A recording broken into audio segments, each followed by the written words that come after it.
hängt irgendwie zusammen. Es ist kein Faden, der vorne einen Anfang und hinten ein Ende hat. Es ist ein Netz aus Fäden. Und ich häng mittendrin. Clay. Also, Clowns laughing at you. Weil es geht ja um Spaß und wegen der Maske.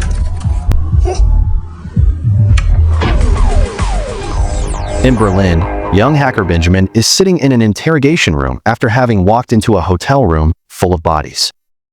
He has information to offer about the cyber mafia, but he'll only accept to be interrogated by Hanne, the head of the cyber division of Europol. Hanne accepts the job and asks Benjamin to start the story at the beginning, prompting him to go all the way back to his childhood. As a kid, Benjamin already wants to do great things, but he is invisible to everyone around him. His father ran away when he was born, which is the same thing that happened to his grandmother. The only memory she has of her own father is the bullets that killed him during the war. Benjamin's mother ends things when he is 8, so his grandmother has to raise him. Magic has always been a hobby of Benjamin's, and when he grows into a teenager, he changes that passion into computers and hacking, which, in his eyes, is a form of magic too. He's incredibly good at what he does, and on the internet, he feels like he belongs, unlike in real life, where he's an ignored loser. His hero eventually becomes a famous hacker known as M'Barek, and from him, Benjamin learns to manipulate pharmacy systems into sending him Ritalin. He also learns the 3 rules every hacker should follow. No system is safe, aim for the impossible, and have fun both on the internet and in real life. This isn't possible for Benjamin since he doesn't even have friends, only a lame pizza delivery job because he never went to college. One evening, he makes a delivery to his study group that includes Marie, the girl he's been crushing on since high school, but she doesn't recognize who he is. She comes to his defense when a mistake on the pizzas is found, and Benjamin tries to thank her with a superhero quote, but she considers him a weirdo, and Benjamin leaves with his tail between his legs. Before he makes it outside, though, he overhears Marie mentioning she wishes she could have the exam answers, so he decides to break into the university and hack the central server. That way, he could impress her and get her to marry him. His hacking technique is flawless, and the answers are acquired, but unfortunately, he's caught by a security guard. Since he has no criminal record, his only punishment is community service, and while cleaning the streets, Benjamin gets to meet Max, a very charismatic man who is impressed by his hacking story and invites him to a party later. In the evening, Benjamin attends the party and discovers Marie is there too, but he doesn't dare talk to her. Max takes Benjamin to a private office and introduces him to software master Stephan and hardware freak Paul, who ask Benjamin to prove his hacking skills. In a matter of seconds, Benjamin uses the office laptop to cut power in the whole neighborhood, earning the acceptance of the 3 men. Paul. Benjamin.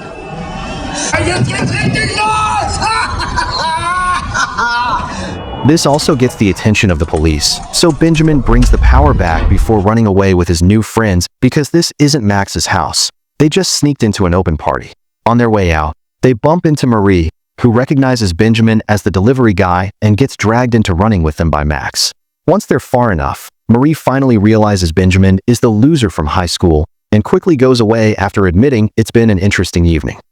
When Max returns home, he finds the door open and his grandmother gone. Luckily, he finds her wandering the streets before she gets hurt, but this is a sign that her Alzheimer's has advanced enough for her to need a nursing home. A few days later, Max finds Benjamin again and reminds him of M'Barek's rules, meaning Benjamin needs to start enjoying life. Max considers himself a social hacker because people are the most vulnerable part of any system, and it's just a matter of deceiving them. To prove it, he picks a donut shop ticket and an empty box from a trash can and uses them to convince the clerk that his order came empty.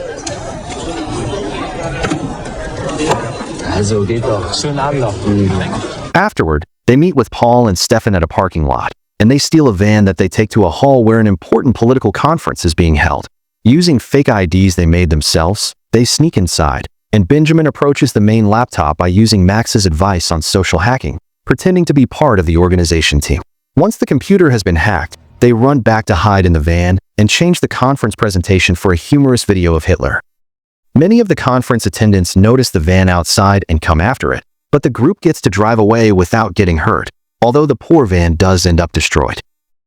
Back in the present, Hanne is starting to wonder why she should believe everything Benjamin says, so he impresses her by mentioning lots of details about her private life that he's acquired through hacking before continuing with his story. After that successful prank, The group chooses Benjamin's house as their base of operations since he's living alone now. Their prank is going viral on the internet, and while Paul doesn't like the attention, Max loves it and wants to become as famous as M'Barek. Since Max likes to use a clown mask to post the videos online, Benjamin offers the name Clay for the group, which stands for Clowns Laughing at You. Wie wär's denn mit Clay? Also, Clowns laughing at you. Clay. From then on, Clay begins working on all kinds of hacking pranks, which go from changing the graphics on the financial news to the lights on the building of a big pharma company, always displaying rebellious messages. They don't take anything seriously and stay awake until late thanks to Ritalin. And all this hard work soon makes Clay famous both on the internet and in the news in real life.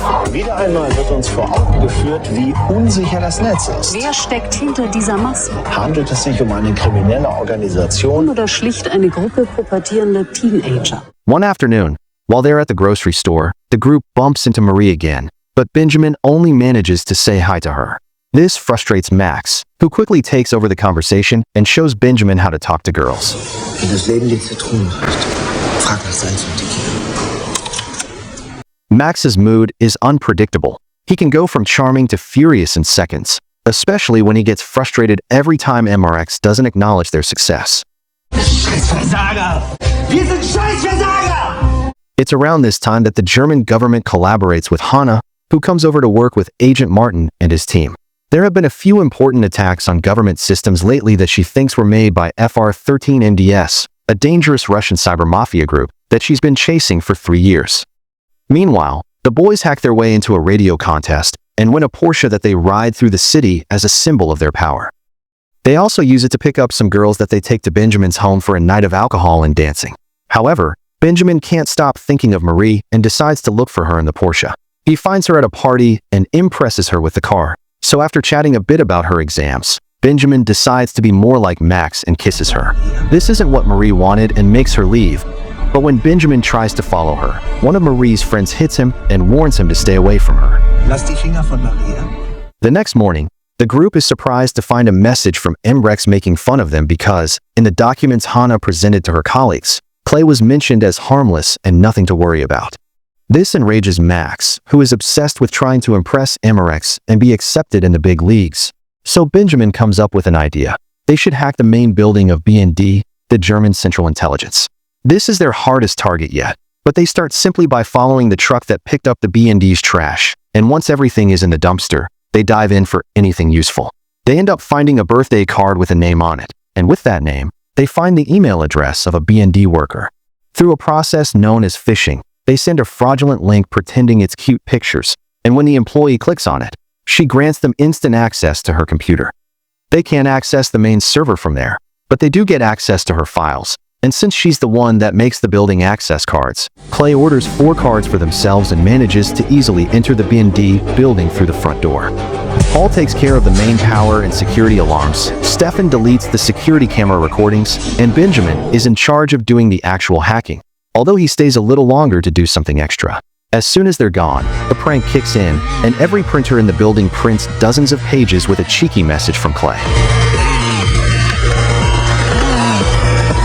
That night, the group goes to a club to celebrate their successful prank and comes across Marie again. Benjamin is finally feeling confident enough to make a better pass at her, but he gets a sour surprise when he finds her kissing Max. Furious and heartbroken, Benjamin returns home, only for Max to show up at his window minutes later wanting to talk. Too angry and betrayed to talk, Benjamin tells Max to go away and insults him. So Max snaps back by reminding him he's nothing without them before leaving. The idea of being nothing bothers Benjamin because he doesn't want to be a loser again. Thus, he reveals he stole classified data from the BND servers and gifts it to M'Barek to prove his skills. The next day, after Hanne visits the BND building for clues about the latest prank, she receives awful news. The agent that had been infiltrating FR-13 NDS has been killed. Between this death, the prank, and the stolen information, Hanne's position is hanging by a thread. Meanwhile, Max, Paul, and Stephan show up at Benjamin's place, and a fight begins when Benjamin calls Max a manipulator.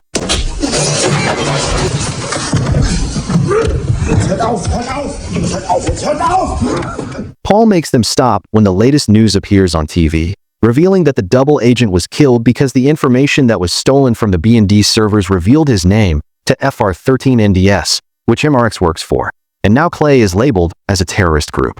The group freaks out, and Stephan wants to leave while Max wants Benjamin to hand himself over to the police since it's all his fault, but Paul is against sacrificing anyone. Benjamin points out that they should deliver MRX and FR13 NDS to the police instead. That way, they can become invisible again. Their discussion is suddenly interrupted by the doorbell. It's Marie, who is worried about Benjamin after he disappeared last night. She thinks he's acting weird right now too, and he takes that as an insult and proof she'll always see him as a freak. So he sends her away after accusing her of having come over only for Max and wishing he had never met her. Clay agrees they should find MRX, but since they've become so paranoid, they decide to use a public network at the local library, which allows Hanne's team to track their location. Die Server, die Bohmer nutzt, antworten immer auf diese IP-Adresse. Das sieht aus wie ein Knotencode. Faster than expected, Benjamin is granted access to MRX's private channel, where MRX welcomes him officially into the darknet and gives him a file with the next job. Benjamin downloads the file just in time before Hanne arrives with a bunch of officers, managing to avoid them by hiding under the table. Nichts. Wie vom Erdboden verschluckt. Komm. Failing to capture Clay again after having them so close gets Hanne suspended. The job MRX wants Clay to do is to send malware dressed as real information, also known as a Trojan, to the Europol system, and they accept to do it because they have a plan. They're going to hide a second Trojan inside the first one to make it reveal MRX's identity when he accesses the system after the mission is completed. While destroying their hard drives to get rid of all evidence, Max apologizes to Benjamin for everything and admits he doesn't even know anything about computers. Afterward, Clay travels to The Hague to study Europol's headquarters. But none of their usual tricks work. The trash is dumped in a secured building. Nobody falls for their phishing attempts. Auch unsere altbewährte Phishing-Methode biss nicht an. And all entrances are locked, including the sewers, where Max gets his hand hurt by a nail. The group is ready to give up, but when they're about to leave, Benjamin notices a person leaving the building and dropping their access card, which he steals. It's pretty risky to pull social hacking on a guard working for the government, so Benjamin waits for his friends to fall asleep in the hotel to try it. Accepting this is his responsibility. By pretending to be the owner of the access card, Benjamin convinces the guard to give him 2 minutes inside to find a wallet he lost, 2 minutes. and manages to plant a box designed by Paul that grants him access to the BND network.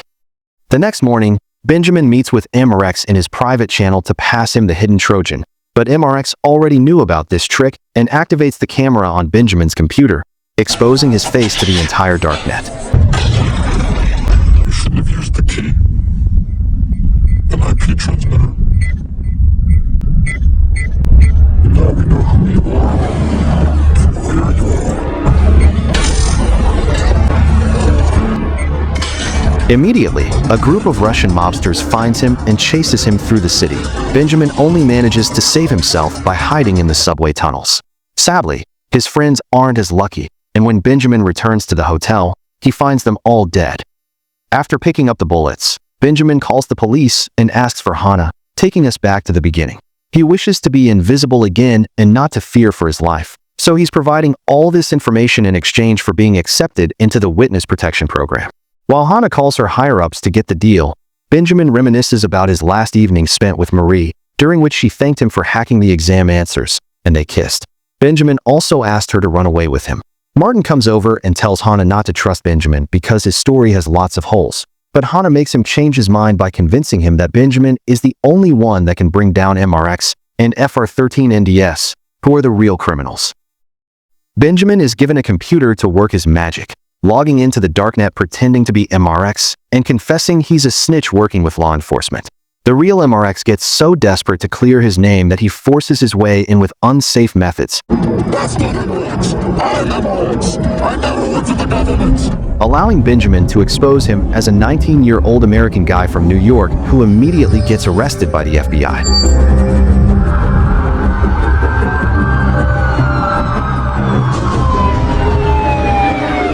Delighted by this success, Hanne informs Benjamin that he'll get his new identity in a few hours while noticing a wound on his hand that looks like a nail did it. Remembering Martin's observation about all the holes in Benjamin's story, Hanne decides to investigate more, starting at Benjamin's house, where she finds the empty box of Ritalin. Then she meets with Marie, who denies having seen Benjamin since he delivered the pizzas and calls him crazy.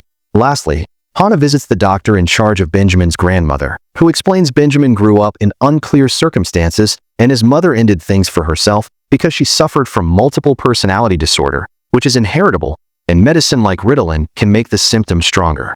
After lab tests confirm that the bullets Benjamin brought from the hotel are the war memories of his grandmother and no bodies have been found, Hanne goes to see him again and explains she knows the truth.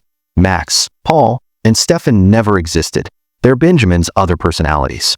All the hacking had been solo work, and the nail injury from the sewers has always been on his own hand.